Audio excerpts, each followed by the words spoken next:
Bonjour à tous, je suis Sandrine Gouraud, énergéticienne et thérapeute holistique, certifiée notamment en hypnose régressive, en coaching de l'état d'esprit, mais aussi en PNL. Dans ma vie d'avant, j'étais assistante de direction, et puis un jour, au bout de 16 ans, j'ai tout quitté. Tout quitté pour suivre ma voie, mon chemin, ma passion, être énergéticienne. Ce métier passion me permet de vous accompagner, aujourd'hui, dans la libération émotionnelle de vos blessures, grâce aux nombreux soins énergétiques de reprogrammation présents sur mon site sandrinegouraud.com, abordant ainsi chaque thème sous 3 angles différents mais très complémentaires. Structure vibratoire, c'est-à-dire vos énergies, le conscient et l'inconscient, pour des changements visibles et concrets. Ce qui me motive au quotidien, c'est de vous montrer que tout peut être changé et éclairer ainsi le chemin pour avancer vers la vie que vous vous êtes toujours souhaité. Et c'est exactement ce que je vous partage à travers tous mes différents contenus, que ce soit sur mon compte Instagram Sandy Moi Oui, ma chaîne YouTube Sandrine Gouraud, ce podcast ou mon site internet. Je vous souhaite une très belle écoute de ce podcast.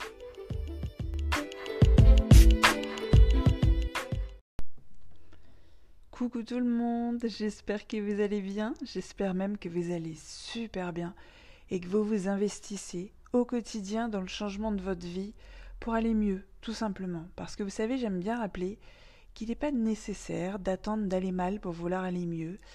J'ai envie de dire, il n'est pas non plus nécessaire d'attendre qu'un domaine de notre vie s'écroule totalement pour commencer à s'y intéresser. Alors on se retrouve aujourd'hui pour un nouvel épisode de podcast, mais avant ça, je vais vous rappeler que sur mon site internet www.sandrinegouraud.com, vous avez pas loin de 300 MP3 d'hypnose, d'énergétique et de reprogrammation sur tout un tas de thèmes différents, et il y a probablement celui dont vous avez besoin aujourd'hui. C'est assez simple, vous allez sur le site, vous créez un compte et vous remplissez votre panier et vous pouvez télécharger tous les MP3 dont vous avez besoin pour prendre soin de vous à n'importe quel moment du jour et de la nuit, peu importe où vous vous trouvez. Mais je vais également vous rappeler que je suis en cours d'écriture du livre qui va être publié aux éditions Très Daniel cette année en 2024. J'en suis très heureuse, j'en suis très très fière et j'ai vraiment hâte de pouvoir vous en dire plus. Alors aujourd'hui, on se retrouve dans ce nouvel épisode de podcast pour un peu plonger la tête la première dans le tumulte de la transformation personnelle. C'est des bien grands mots tout ça. Aujourd'hui, on va démystifier un cliché vraiment tenace. Tout le monde veut changer sa vie. C'est vrai, ça je l'entends en permanence, mais tout le monde veut changer sa vie, tout le monde veut ci, tout le monde veut ça, tout le monde veut être heureux, tout le monde veut changer sa vie. Oui, ça je veux bien, mais tout le monde ne changera pas sa vie. Et quand tu mets bout à bout, ça peut créer des bugs au cerveau. Tout le monde veut changer sa vie, mais tout le monde ne changera pas sa vie. Ah bon ? Mais comment ça se fait ? Si tout le monde le veut, pourquoi tout le monde ne changera pas sa vie ? Parce que ça demande du temps. Ça demande du temps, ça demande de la persévérance et ça demande une bonne dose d'effort. Alors, on va discuter de tout ça aujourd'hui avec un peu d'inspiration, beaucoup de vérité et un brin d'humour, vous me connaissez. J'ai envie que vous vous imaginiez au départ d'un marathon. Alors, si vous en avez jamais fait, moi j'en ai jamais fait, donc on va tous s'imaginer. Peut-être que là, dans le lot, il y en a un ou deux qui en auront fait, mais globalement, on va tous s'imaginer au départ d'un marathon. Un marathon, ça se prépare déjà. Donc, on a nos baskets, ça c'est bon, on a la playlist hyper motivante, ça c'est bon, et on a un objectif en tête, on est d'accord, traverser la ligne d'arrivée de ce marathon. Eh bien, changer sa vie, c'est exactement pareil, c'est un marathon, c'est surtout pas un sprint. Si vous vous attendez à avoir des résultats instantanés, je suis désolée d'être celle qui va briser certaines de vos illusions, mais ça n'arrivera pas. Et vous savez quoi ? C'est normal, c'est normal. On est en train de vivre à une espèce d'époque de gratification immédiate, gratification instantanée, récompense instantanée, où tu peux littéralement commander un repas en un clic là, ou sur une appli. Tu peux obtenir des réponses à toutes tes questions en un instant. Tu veux voir un film, tu as les vidéos à la demande, ou tu as toutes les plateformes qui existent. Mais quand il s'agit de changer nos vies, il n'y a pas de raccourci magique. Il n'y a pas. Il n'y a pas une application pour changer de vie. Il n'y a pas tout ça. Personne ne va le faire à ta place. Ça demande du temps. ça demande des efforts constants, j'insiste bien dessus, et puis parfois ça ne se passera pas non plus comme tu l'avais prévu. Mais chaque pas, chaque petit progrès est super important et il compte surtout. Et tu vois, il y a une autre facette, il y a la résistance au changement. Alors pourquoi? Notre cerveau, c'est un champion international, on peut le dire, hein, pour rester dans sa zone de confort. Même si, ce que je rappelle, hein, la zone de confort, ça ne veut pas dire que tu y es bien, ça ne veut pas dire que c'est confortable pour toi, dans le sens tu es à l'aise, tu es sur ton plaid et tout, comme quand tu es dans ton lit bien au chaud. Non, la zone de confort, c'est confortable pour le cerveau, parce que tu es dans un environnement connu. Tu peux même être dans l'environnement le plus chaotique possible. Ça peut être ta zone de confort si c'est ce que tu as toujours connu. C'est rassurant parce que c'est ce que tu as toujours connu. Donc, je te disais, le cerveau, c'est le champion international pour rester dans sa zone de confort, même si donc je te rappelle que cette zone n'est pas vraiment confortable.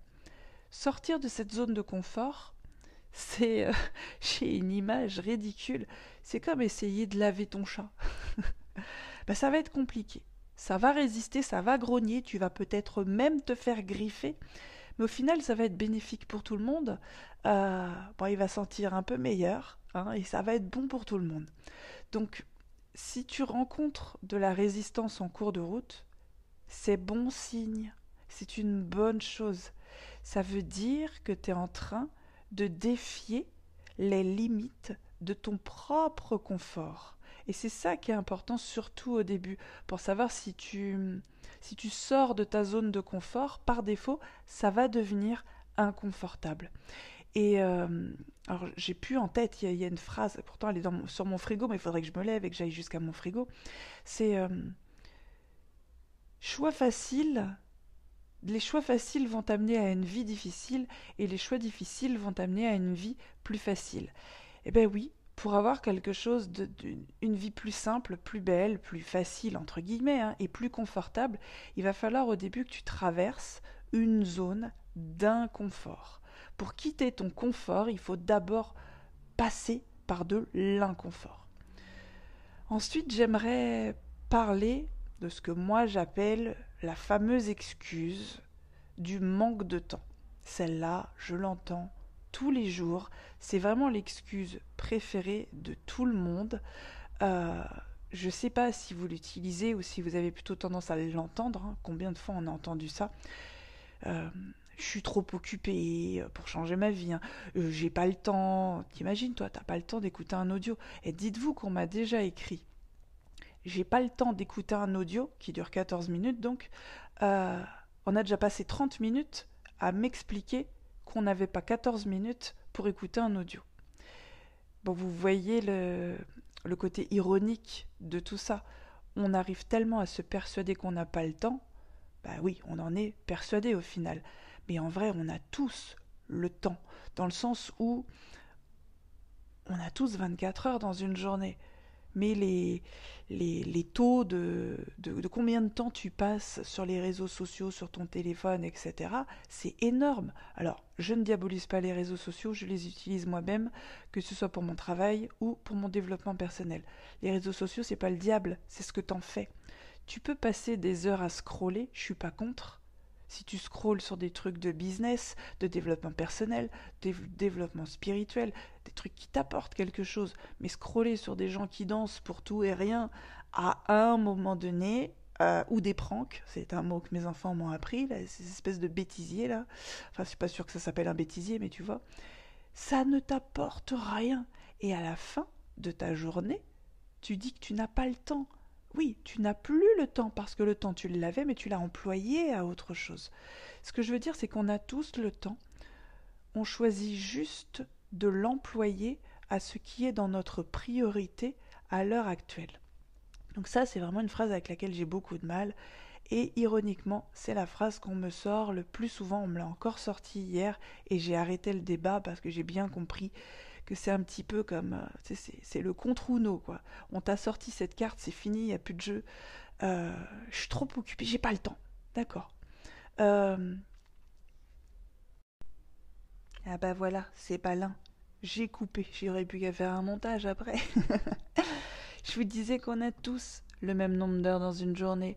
On l'emploie juste pas à faire la même chose. C'est une question de priorité, rarement une question de temps.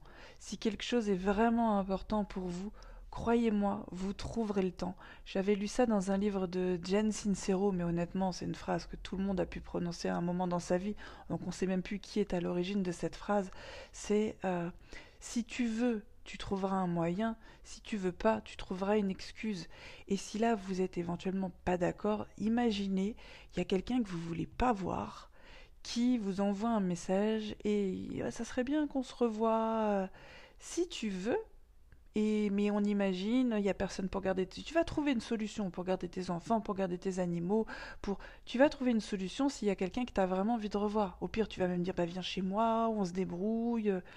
Si tu veux pas maintenant, mais tu vas trouver toutes les excuses au monde. Et je suis certaine que tout comme moi, tu en as inventé beaucoup des excuses dans ta vie pour ne pas faire certaines choses, pour ne pas voir certaines personnes. Parce que si tu veux, tu trouveras un moyen. Si tu ne veux pas, tu trouveras une excuse. Et comme on ne veut pas vraiment... Alors c'est pas qu'on ne veut pas vraiment changer sa vie, c'est qu'on ne veut pas vraiment passer du temps à changer sa vie. Là, on va trouver tout un tas d'excuses. Et l'excuse préférée, c'est je n'ai pas le temps. Alors, on va en revenir à notre marathon. Comment est-ce qu'on peut s'outiller pour ce marathon du changement de notre vie? En premier, on pourrait commencer par se fixer des objectifs réalistes et réalisables. J'insiste bien sur réaliste et réalisable parce que si vous me suivez sur les réseaux sociaux, il n'y a pas longtemps, j'ai fait un réel participatif. Je demandais vraiment aux gens d'écrire en dessous. Parce qu'il y avait beaucoup de gens qui ne savaient pas ce qu'ils voulaient vraiment, donc je leur ai dit, on va faire un petit exercice, on va imaginer qu'il y a un génie qui est devant vous et qui peut exaucer votre vœu. Donc il n'y a pas de je suis trop vieux, je suis trop jeune, j'ai pas assez d'argent. Non, il n'y a rien. Si tu étais sûr qu'il y avait un génie en face de toi qui pouvait exaucer ce vœu de ton changement de vie, qu'est-ce que tu lui demanderais? Mais je peux vous garantir que j'ai eu des pépites. C'est-à-dire que ça a été un vrai festival de je me tire une balle dans le pied, parce que on se fixe des objectifs irréalistes et irréalisables. J'ai des gens qui voulaient être milliardaires. Mais il n'y a rien de mal à être milliardaire. Moi, je vous souhaite à tous, et je nous souhaite à tous d'être milliardaires. Euh, Seulement quand j'allais creuser derrière, voilà, c'était moi je veux être milliardaire, mais je veux plus travailler. D'accord. Donc je disais, est-ce que tu peux me citer 5 moyens de faire apparaître ces milliards dans ta vie, en dehors du travail donc? Et là, en général, il n'y avait plus rien à répondre. C'est irréaliste et irréalisable.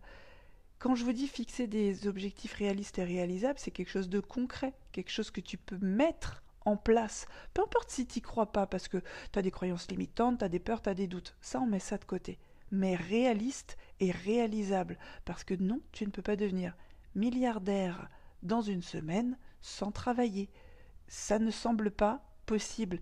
Et le fait que ça fasse partie de tes objectifs, ça ne peut que te maintenir dans un cercle vicieux.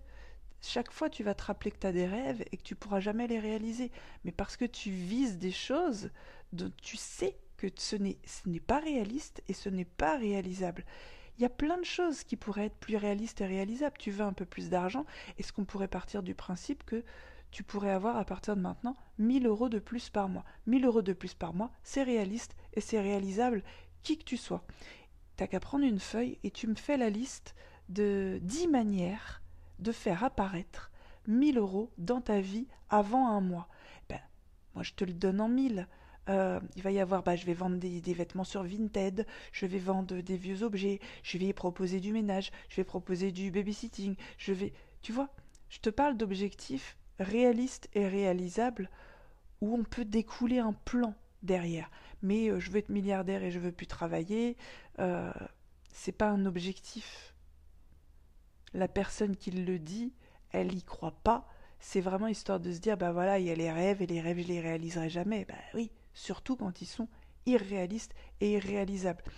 Ne vous mettez pas en tête des changements massifs du jour au lendemain. Ça rend malheureux. réellement, ça rend très très malheureux. La vie, ça se change sur le long terme. On commence petit et c'est très bien et on construit à partir de là. En second, je vous inviterai à vous entourer de personnes euh, qui vous soutiennent et qui vous encouragent. C'est-à-dire pas des personnes qui vont vous jalouser, qui vont vous rabaisser, qui vont vous dire que c'est pas possible. Bon, alors, sauf bien sûr si vous faites partie de ces gens qui, d'ici une semaine, vous voulez 1 milliard sans travailler. Oui, bon, vous étonnez pas qu'on vous soutienne pas et qu'on vous encourage pas pour le coup. Mais vous voyez, des personnes qui vont vous soutenir, des personnes qui vont se dire ah mais c'est bien, bah, tu sais quoi, moi aussi je vais penser à la même chose et on va se tirer vers le haut. Je vous assure, c'est hyper important d'avoir des gens comme ça dans sa vie. C'est un soutien inestimable. J'ai fait sans et aujourd'hui je fais avec et je peux vous garantir que ça change absolument tout. Aujourd'hui, je peux enfin parler de mes objectifs avec des gens qui ont à peu près les mêmes que moi dans des groupes d'entrepreneurs. Et ça fait du bien. Ça fait du bien de savoir que t'es pas fou, que tu as des grands objectifs, de changer le monde, etc., que tu veux de grandes choses. Moi, avant, j'avais personne à qui dire ça, parce que le peu de fois où j'en ai parlé, bah, ça a été très mal pris, parce que tu adresses ça à des gens qui sont pas au même niveau que toi, sans aucune malveillance. Ils sont pas au même niveau, c'est-à-dire qu'ils sont pas entrepreneurs, ils ne veulent pas la même chose que toi, ils ne comprennent pas que tu veuilles plus que ce que tu as aujourd'hui, parce que ce que tu as aujourd'hui, c'est ce qu'ils rêveraient d'avoir d'une certaine manière. Donc, il y a un fossé. Tu peux pas dire, ah, j'adorerais, je sais pas moi, si, voilà, j'adorerais avoir une chronique sur un plateau télé. Ça fait partie de mes objectifs. Bon, bah, je peux vous garantir que jusqu'à il y a pas si longtemps que ça, je pouvais pas dire ça sans avoir des moqueries. Parce qu'on me disait, mais qu'est-ce que t'as besoin de ça? Le fameux, qu'est-ce que t'as besoin de ça? Et ça va changer quoi? Ben, c'est ce que je veux. Je veux changer le monde à grande échelle. Mais si tu adresses ça à des gens qui n'ont pas le même rêve que toi, qui voudraient déjà avoir peut-être 1/10 de ce que tu as aujourd'hui, parce que de toute façon on est toujours le chanceux de quelqu'un d'autre, hein, ben, il n'y a pas d'écho. Donc ce que tu vas avoir en face de toi, c'est pas ce dont tu as besoin. Aujourd'hui je dis la même chose, et on me répond des trucs, mais attends, mais moi aussi, tu verras, un jour on sera toutes les deux, ou tous les deux, ou tous les je sais pas combien, sur un plateau télé, on va faire ci, on va faire ça, on se transfère des plans, on se transfère des méthodes, et c'est comme ça change absolument tout. Moi j'ai une bonne nouvelle, je la partage avec des gens qui vont réellement se réjouir pour moi, parce que on est dans les mêmes objectifs. Donc vraiment, je vous invite à essayer de trouver le plus possible des gens qui vous soutiennent et vous encouragent. Vous pouvez les trouver sur les réseaux, ça c'est très important de le rappeler aussi. Comme quoi je vous dis, les réseaux, c'est pas le diable non plus, c'est ce qu'on en fait.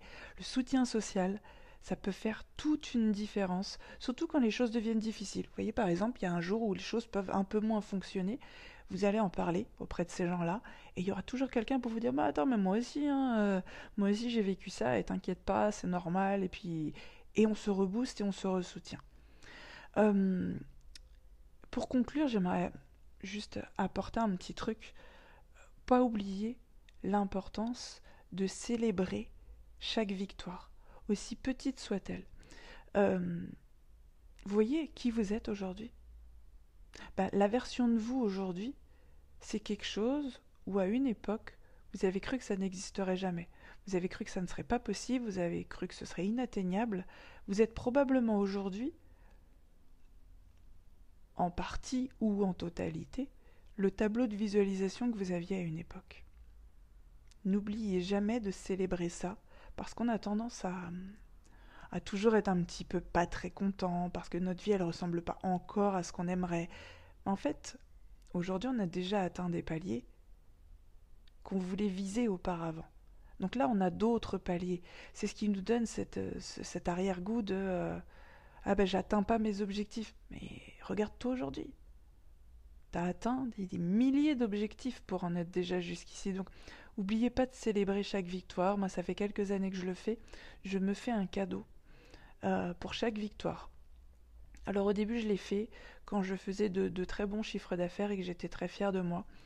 Et maintenant, je le fais pour tout un tas d'autres choses. Quand j'ai signé pour mon livre chez Très Daniel, quand il y a un truc en particulier, quand on m'a contacté pour ma première conférence à Barcelone, eh ben je célèbre ce genre de victoire et je le célèbre en me faisant un petit cadeau. Alors un petit cadeau qui a du sens pour moi, à vous de trouver ce qui a du sens pour vous. Si c'est un massage, eh bien faites-le. Si c'est un nouveau vêtement, faites-le. Moi je sais que j'ai eu besoin de m'acheter, c'est très bête, un manteau d'auteur. Ça n'existe pas, ne cherchez pas. Mais quand j'ai signé mon livre, j'ai eu envie de m'acheter un manteau d'auteur. Dans ma tête, c'était un manteau où quand je le portais, j'étais vraiment cet auteur que j'ai toujours voulu être. Et je l'appelle mon manteau d'auteur. Voilà, c'est pas un prix fou. Ça n'a pas besoin d'être des sommes folles, de dépasser 100 euros ou quoi que ce soit. Il faut juste que ça ait du sens pour vous. Parce que typiquement, c'est quelque chose qu'à chaque fois que vous allez le regarder, vous allez vous rappeler votre victoire, votre objectif, quelque chose d'important pour vous. Et c'est important que vous vous rappeliez ce genre de choses au quotidien. Je crois qu'on a fini. Peut-être que je pourrais conclure sur petit rappel. Le chemin vers le changement, c'est pas toujours une ligne droite. Il y a des hauts, des bas, des trous, des bosses.